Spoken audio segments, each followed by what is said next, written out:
Hello students, कैसे हैं आप। नीट 2024 का पेपर हो चुका है।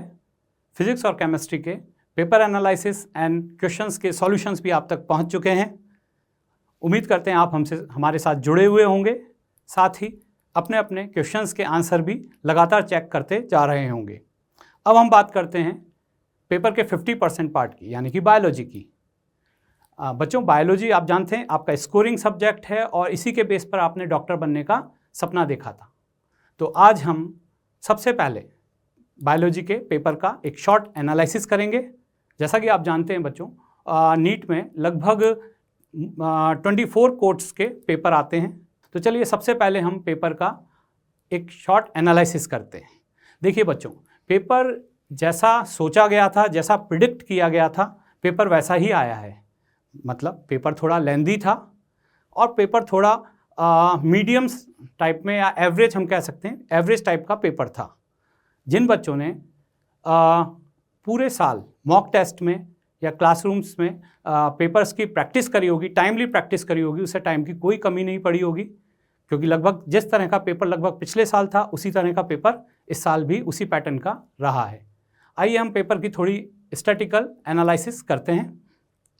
आप सबसे पहले देखेंगे कि बायो के पेपर में डिफ़िकल्ट जो क्वेश्चंस हैं वो 14% रहे, इजी क्वेश्चंस 25% रहे, और हम इसमें देख रहे हैं हम कि मीडियम क्वेश्चंस जो थे वो 61% रहे। मतलब ये टोटल 100 क्वेश्चंस में से देख रहे हैं, इसका मतलब ये है कि 14 क्वेश्चन जो थे डिफ़िकल्ट थे और 25 क्वेश्चंस ईजी थे, और मीडियम क्वेश्चन जो थे 61 क्वेश्चन मीडियम थे।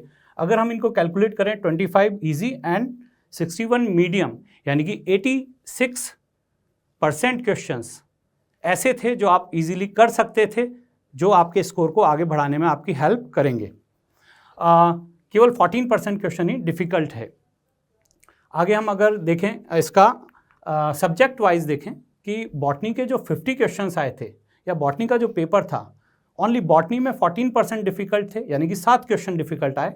इसी तरह से 34 क्वेश्चन ईजी रहे, यानी कि 17 क्वेश्चंस आपके इजी आए थे 34%, एंड 26 क्वेश्चंस मीडियम आए, यानी कि 52% क्वेश्चन मीडियम कैटेगरी के थे।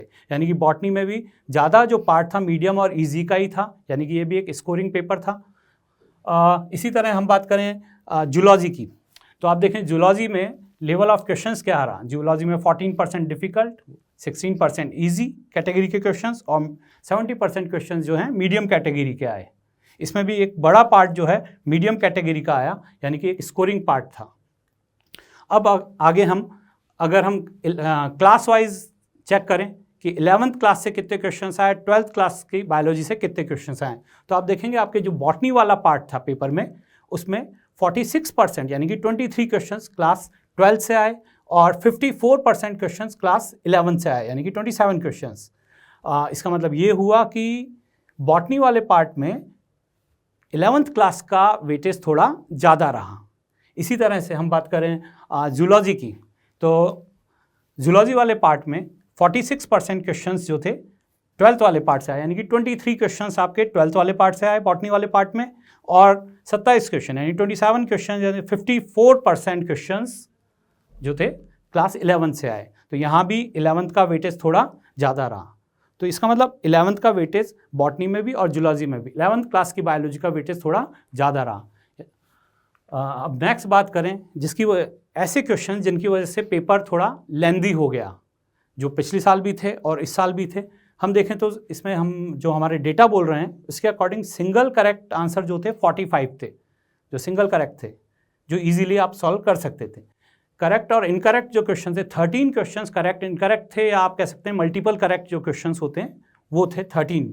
इसी तरह से AR क्वेश्चन इस बार कम आए, केवल 2 क्वेश्चन ही AR में आए, assertion reason, and statement 1 and statement 2 जो क्वेश्चंस आते हैं वो 10 आए। इन 10 क्वेश्चंस की वजह से पेपर थोड़ा लेंदी लगा, और साथ ही आप देख रहे हैं कि match the column question 30 match the column questions आए।